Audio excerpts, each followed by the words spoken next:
Om Purnamada Purnamidam Purnat Purnamudachyate Purnasya Purnamadaya Purnameva Vasishyate. Om Shanti Shanti Shanti.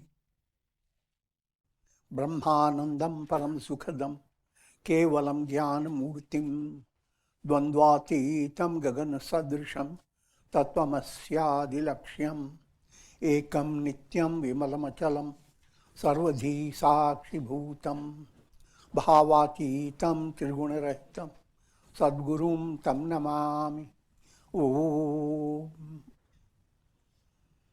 Adoration to Sadguru is Brahman, the giver of supreme bliss, embodiment of pure consciousness, one without a second, vast as the ether, infinite, eternal, beyond the three gunas and their modifications, the supreme preceptor.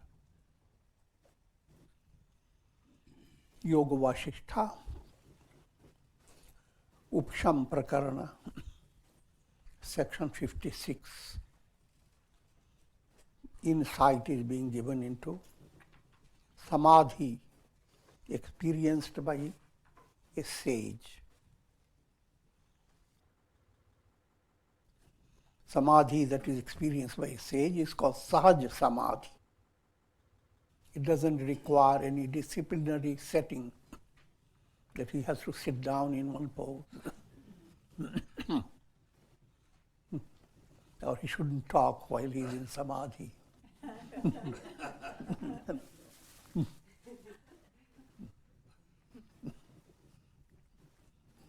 But he can be in samadhi and do all sorts of things. He can run, he can jump, he can dance, he can shout, he can sneeze. But he is in samadhi, Sahaj Samadhi. That's the goal of life. And that needs to be understood. Otherwise, you are always looking for what to do, in what position you should be in order to experience the highest. How long you should hold your breath, and many other things. But Sri Rama asked, O sage, you are the knower of past and future. There are two types of sages. Those who are engaged in actions in their daily life, and those who have taken recourse to solitude in forests or caves for the unobstructed experience of samadhi. Please tell me which are the better of the two. Here what is being highlighted is two types of sages. Sages who stay in one ashram, in one place, completely as if in seclusion, and they don't give any discourses, etc. May they talk once in a year, something like that. And then there are sages like Shankaracharya, who goes on doing lots of things, and his project is constantly very active. But in every project, in every lecture, he goes on saying, nothing exists, nothing belongs to him. Brahman alone is real.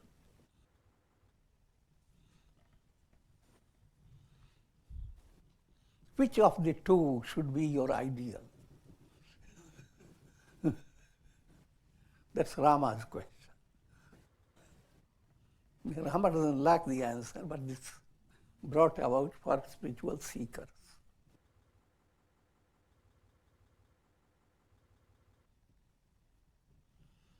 Sri Vasishtha explained, O Rama, when a sage is fully established in the understanding that this world is illusory in nature, he experiences boundless peace within his heart.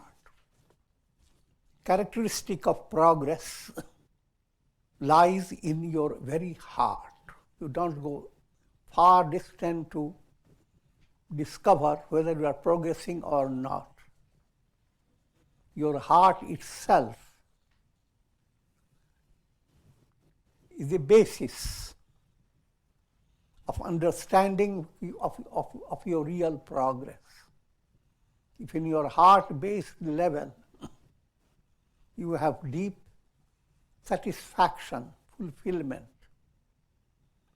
but you must be open to your own heart. Sometimes people don't know what's in their heart.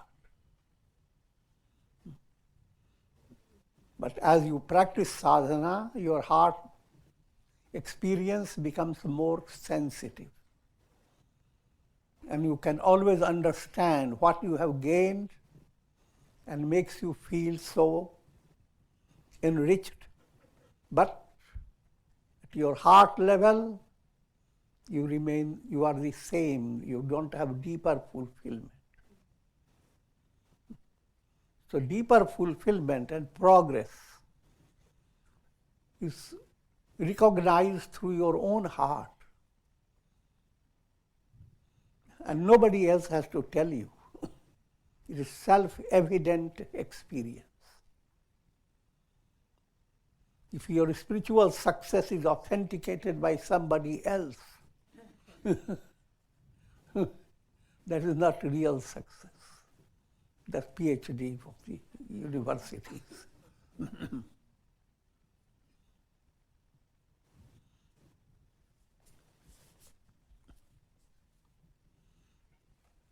Therefore, we always use the term guha, the cave of the heart. And the Guru's role to illumine that cave. The whole Guru-disciple teaching is to let the student, the aspirant, discover I am Brahman in his own heart with self-evident experience.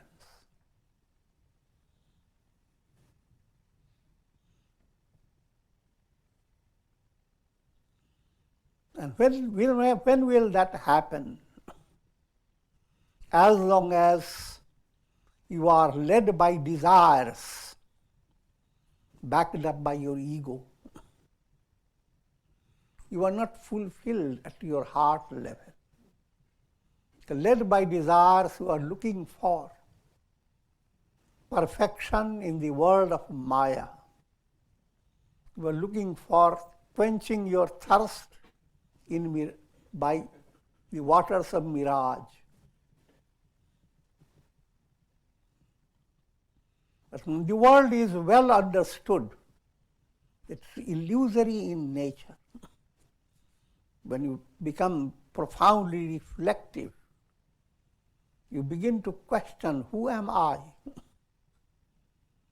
And begin to recognize all you are experiencing. The world that you think so real, the world where you want to be completely secure, that world is just like your computers bring out big files.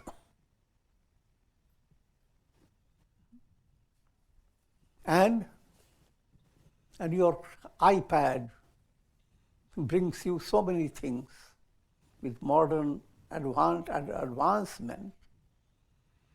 Whole world is at your fingertips. But the entire world and all you are experiencing depends upon just little subtle mechanical process. Computer does all amazing things. But computer is man-made. But this your brain and nervous system, even before they have any idea of computer, the divine realm, divine plan created that. And that works exactly in the same way All you experience, nothing is going to stay. So your goal is nowhere according to your imagination. Because all you imagine is that which comes in your iPad. And it is so little, even from a very practical point of view, your little brain in your head. That's all, plays all this wondrous part.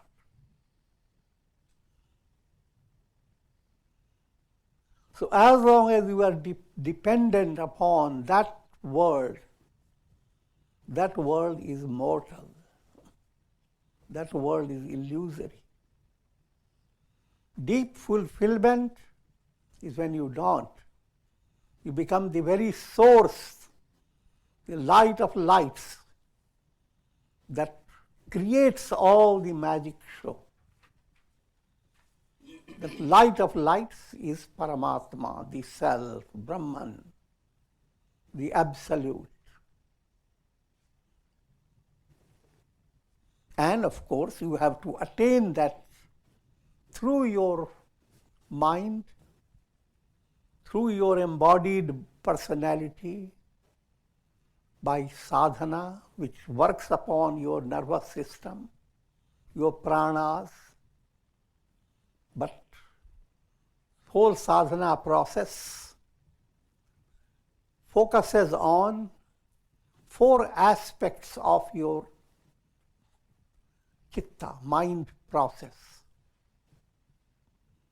action, emotion,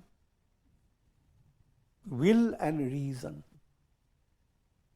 Karma yoga, action should turn into karma yoga. Emotional experiences turn into bhakti. Love of God must be behind all your tender sentiments. And will should play a role in holding your mental desires. If will is very healthy, then in spite of all your involvements, you find yourself detaching from all. Just like a baby detaches it by instinct. At baby level, mind retains positivity, positive look.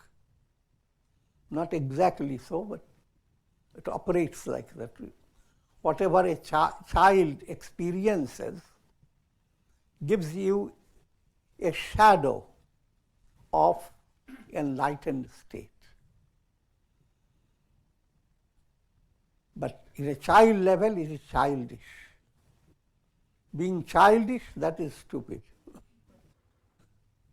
Be childlike, that's saintly. But what I'm leading to understand, just like a child withdraws completely from all turmoil and directs the mind just as the eyes of the mother.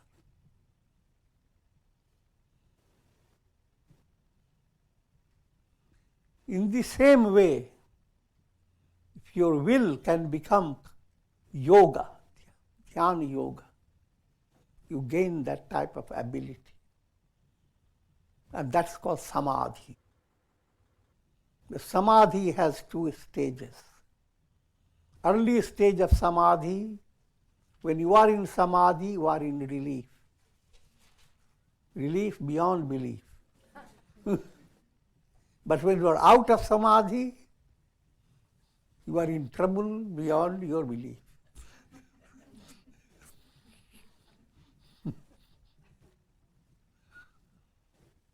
And there is a distance between your experiencing samadhi and your external conduct.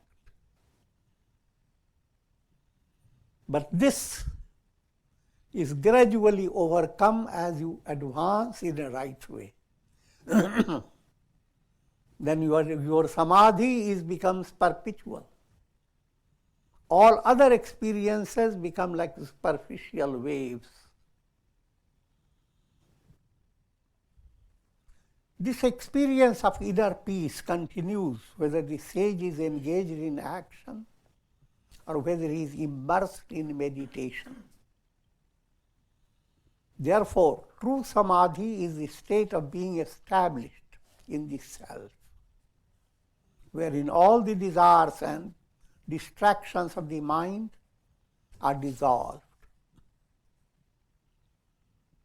Some sages engage themselves in action, while others are engaged in the practice of profound meditation. Both have attained the same goal. From an advanced point of view, both are established in highest samadhi. The apparent differences in their lives are caused by the differences in their prarabdha karma. No two sages will be exactly alike. One sage may emphasize karma yoga, another may emphasize bhakti, another may emphasize jnana yoga. Even in jnana yoga, there are different sages. Will emphasize different aspects of jnana.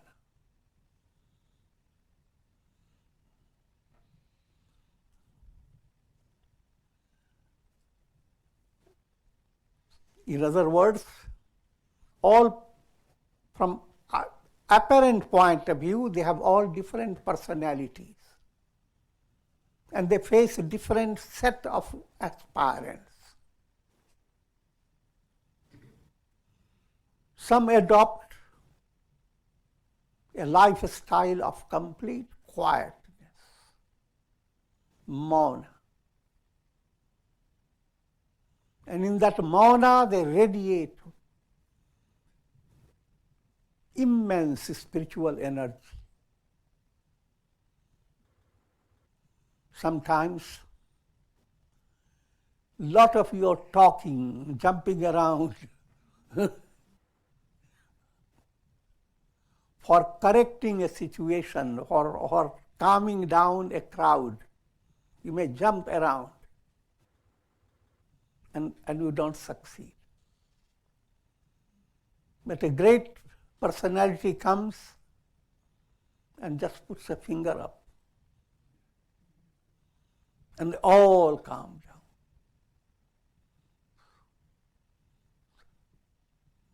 So, which is greater? Both are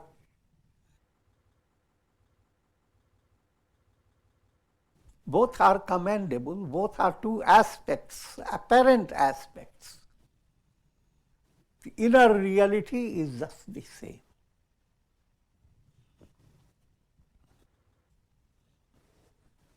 Here I'm relating to both. One who expresses, he has Sahaj Samadhi. Another who doesn't express, he is also led by his prarabdha karma to stay quiet. The experience of inner peace, consequent upon the dissolution of all desires, is the highest goal. It is the fruit of endless austerities. One should strive to attain this goal.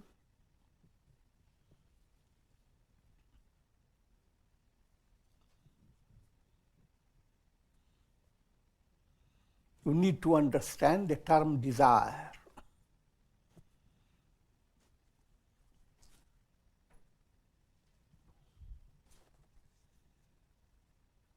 Desires, as long as desires exist, you are dominated by raga and dvesha, attachment and hatred.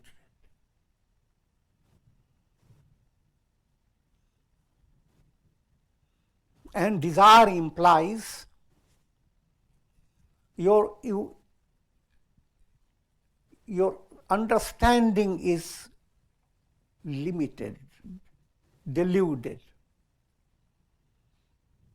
You are looking for perfection in a world that is transient. So as long as you are looking for fulfillment in the world of time, space, causation, you are dominated by desire. And behind desire is your ego, egoism. And behind your egoism there is your avivek, lack of subtle discriminative knowledge that separates the self from the not self. And that is caused by avidya, ignorance.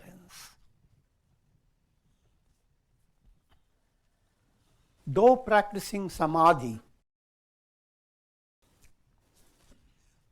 here samadhi refers to lower samadhi.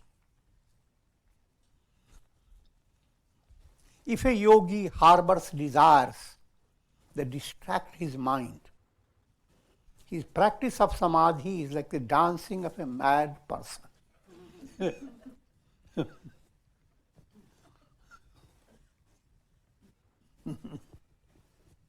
That's in a very simple way.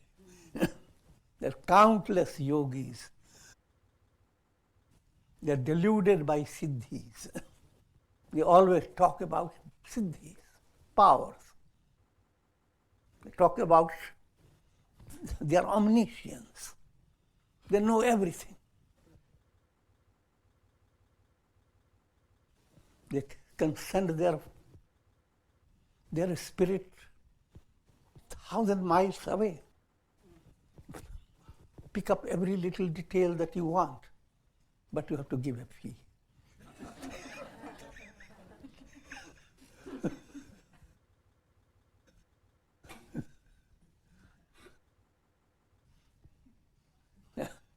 And there are lots of stories of some yogis who have, and there are lots of that go on in daily life.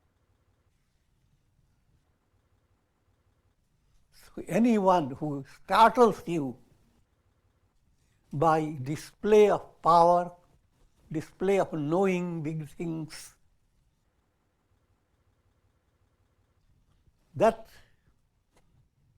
not real yoga. Anyone who says practice this and will have whatever you want, you will get it. You want your enemies to be dispelled and crushed. All that you have to do is simply direct your will. And here's the mantra for it. All that is not real yoga. Anything in a healthy manner, that's a different matter. If your practice of meditation, etc., gives you proper health, if you are able to share your wisdom with others, if you do good, be good and do good, then your practice is in the right order. But when you are becoming deluded in your understanding of what your goal is and what spiritual success is, then you are completely going in the wrong way. Though it appears that you are gaining a lot of power. So that's what is Yoga Vasistha describes like a mad dance, dancing of a mad person. On the other hand, if a sage is free of desires, he may dance like a mad person.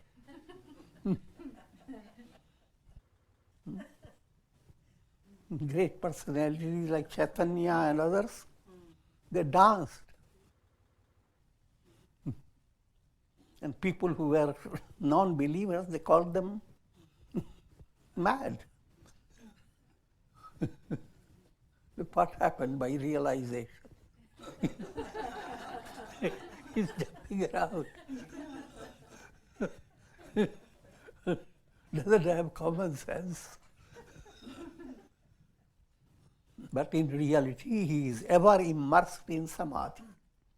Whether devoted to action or to meditation, if the sage is free of desires and is established in the self, he is ever immersed in samadhi. We have talked about this point. Anyone who has attained sattvapatti state, fourth step, shubhecha vicharana, tanumanasi, sattvapatti. Shubhecha is your aspiration.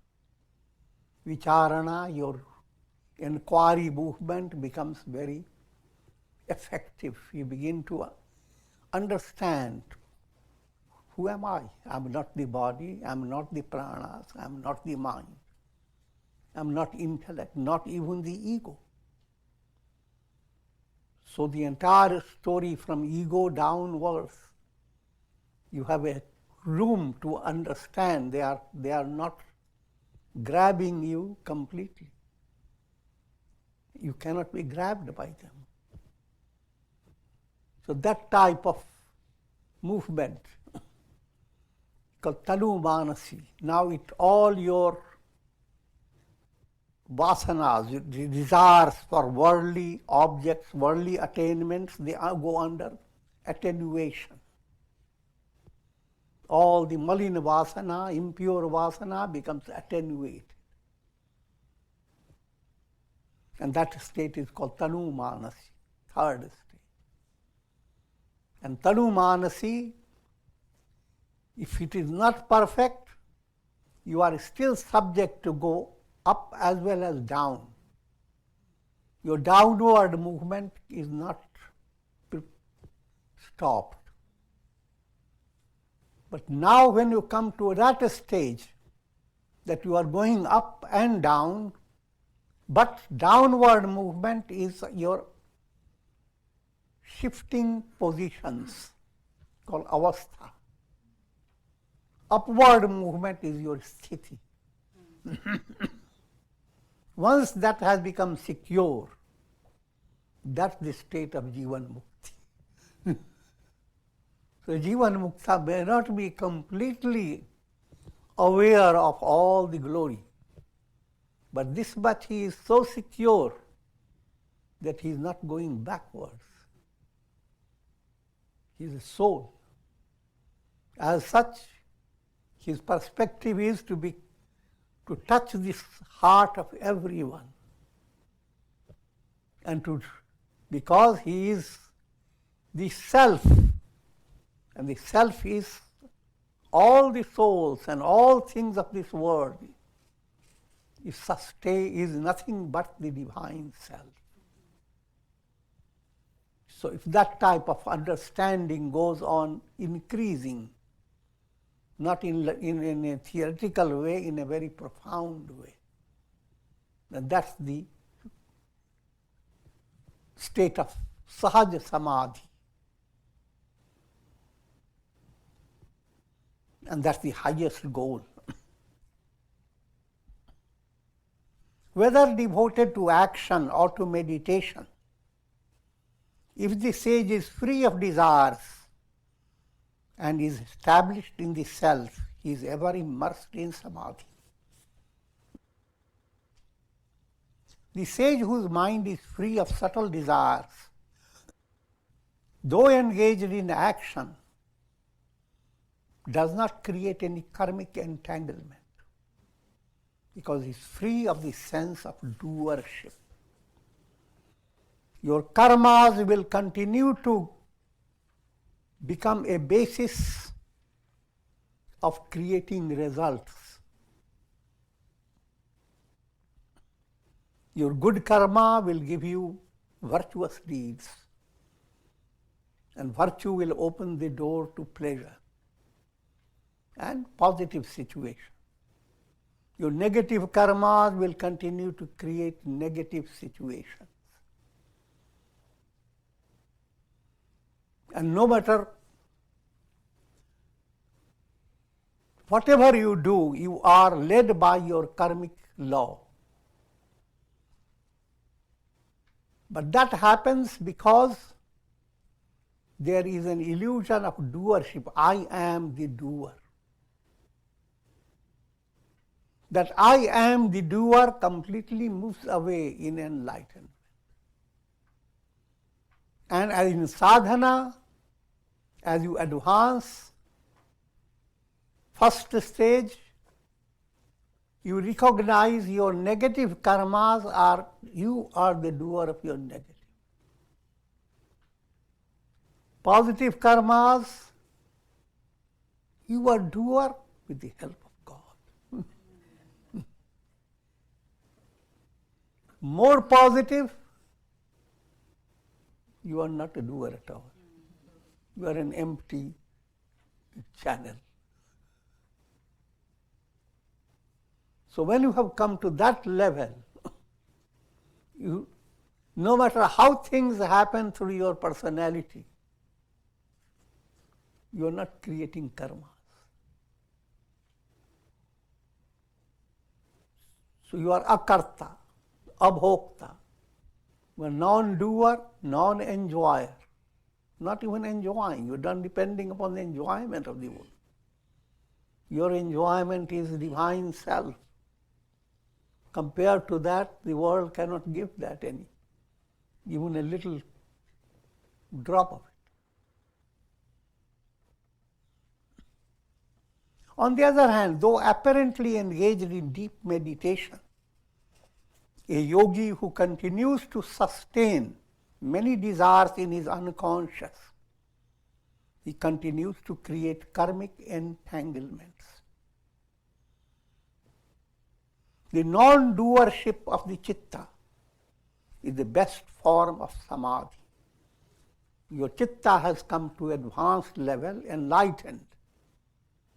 When the mantra Namah has become fully effective, neither me nor mine. When chitta has come to that state of understanding, that chitta will not hold on to worldly vasanas. Whatever vasana will enter will be Shubha vasana. Non-doership of the chitta is the giver of supreme peace and liberation. It is chitta that either promotes samadhi because of its desirelessness or promotes the lack of samadhi because of its desires. It's the same.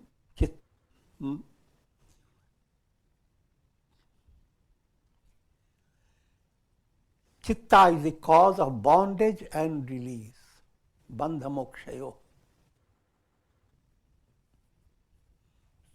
The entire story of bondage and all your life's challenges and attaining liberation, all that is presented by your chitta. And when chitta becomes enlightened, it becomes pure chitta, pure awareness. Pure awareness is Brahman.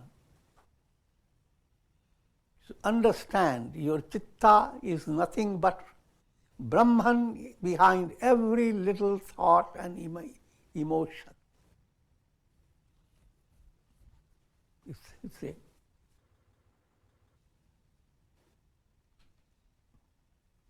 It's a detached energy operates through your computers. Everything that you do, that energy is behind it.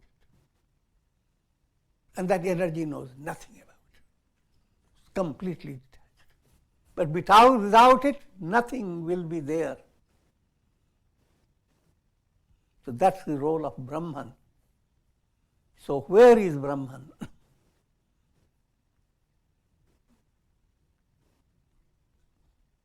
And as you advance, that question does not keep your mind involved in somewhere a distant location. It is here and now. Deho Devalayo, your body, your personality is temple. And that which makes your personality alive is the divine self. But led by ego, the illusion of jivahood has developed, that you are a soul and you must secure yourself in a world where there are so many souls and most of them are inimical.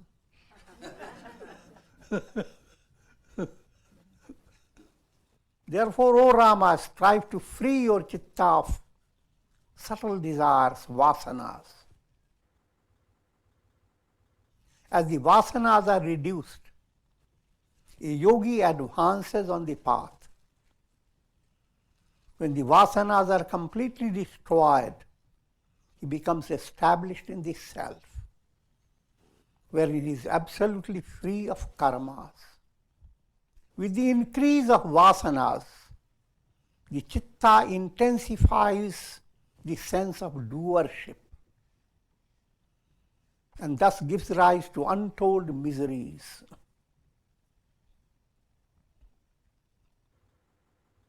Vasanas are subtle desires. They operate in your subconscious. Their operation is not too distant. The smell of that operation comes in your practical life. But sometimes your nose is defective. So you don't understand that it is not the object that is giving you different smells, positive, negative. It's coming from your own subtle desires. Those subtle desires turn into your conscious desires. Conscious desires turn into longings, trishna. All go on happening if you do not correct it by your inquiry. Samadhi is that spiritual process which enables a person to be free of the erroneous notion of I-ness and mine-ness, called ahamta and mamata. When ahamta itself is not real, your I-ness, your ego, then ego-based illusion, these things are mine, I possess them, that has no reality. So when chitta is free from the domination of ahamta and mamata, which implies free from ignorance, consequently a yogi becomes free from grief, fear, and desires. All the three are brothers. When you have desire, then you have always fear. You attain the desire, object of desire, but you are never secure. And when you lose the object, there is grief. So grief, fear, and desire, all three are knitted together. To attain enlightenment, you become free of all the three, then you are established in the self.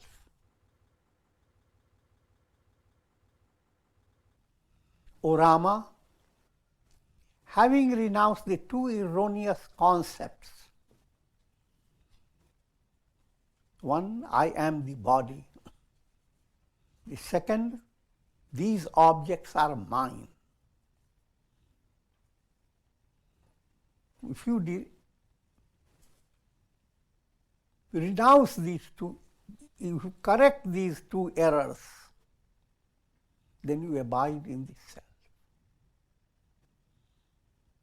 All this is said very quickly, but the project is lifelong project, no matter how long it takes. And the progress is, and the movement is progressive. You begin to detach in different degrees. And to the extent you detach, to that extent you experience stability, inner peace, inspiration, and so forth. O Rama, when you move away from these two erroneous concepts, I am the body, the objects are mine. When you move away, you abide in the self. Then you may do whatever you choose, either staying immersed in samadhi or abiding in a palace performing your royal duties. Either choose a mountain and there we stay immersed in samadhi, or stay in your palace, whichever way. Both are same.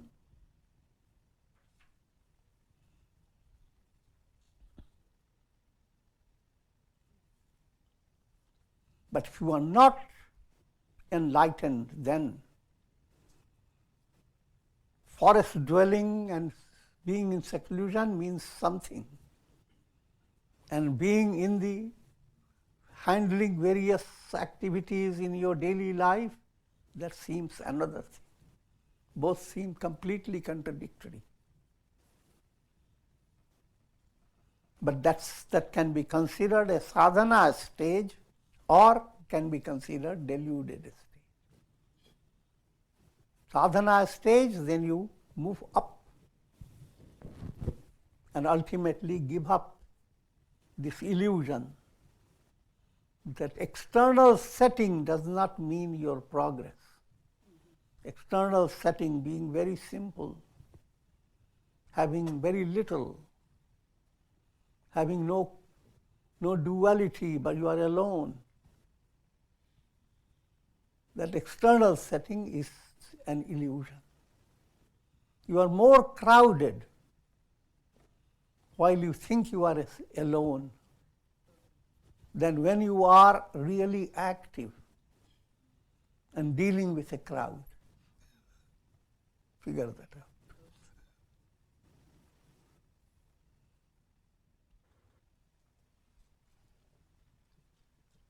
For enlightened men like you, Vasishtha says to Rama, home and forest are both alike. O Rama, when the mind is freed of delusions, like the autumn sky bereft of clouds, one enjoys the solitude of forests, even in a noisy city. If you have attained that mental state of enlightenment, then external world, no matter how chaotic it may be, that doesn't affect. Just like clouds, no matter how noisy they are, they don't affect the sky. The sky doesn't say you have to get out in order to be, so that I can enjoy my freedom. The sky is always free. Otherwise, always asking, when the world will get Satya Yuga? Then only I can enjoy some peace.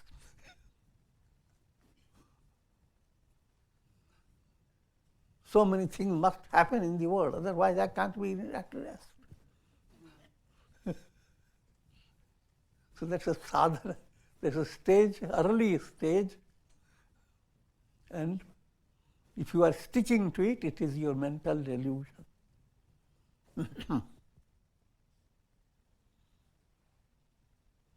If the mind is filled with attachment, hatred, and many desires, even a forest would appear like a crowded city. By the increase of impressions of attachment and hatred, the mind remains distracted.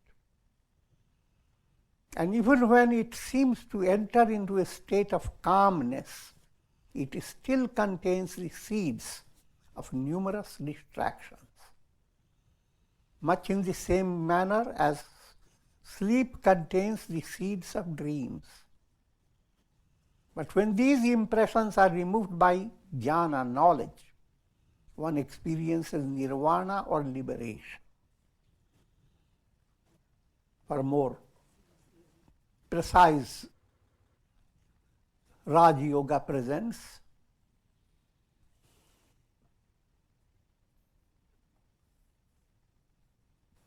Klishta Vasanas. They are samskaras, impressions based upon ignorance, egoism, attachment, hatred, fear of death. Of these, raga dvesha are predominant, attachment and hatred.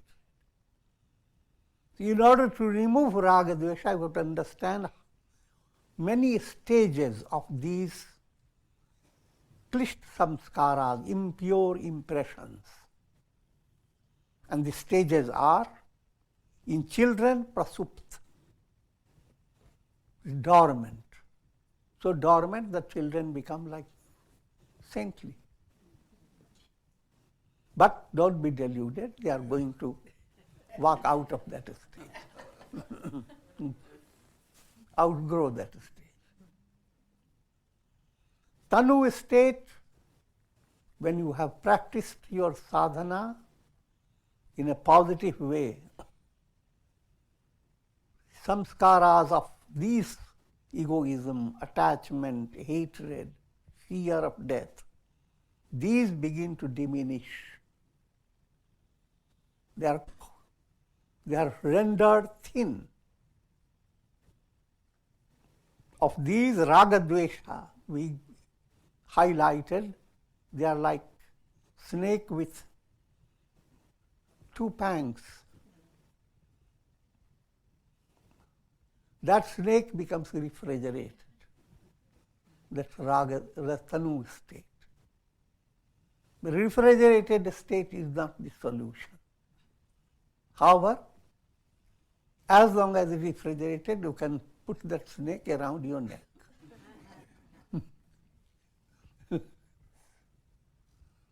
Can handle them. But don't stay there, go further. But in order to understand further stage, you have to understand vichinna state. Mind gains a positive ground, but it is not completely positive. Just like your house may appear very wonderful, wonderful rugs, etc.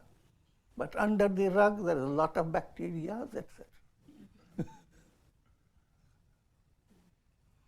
So people become very intelligent and courteous, but under provocation they lose everything good they have. That could be vichinna state. And then there are people who are very crude. In them there is no attenuation, no tanu. You don't, anything negative is neither reduced nor covered up. It becomes completely expressive. The word is udar, generous.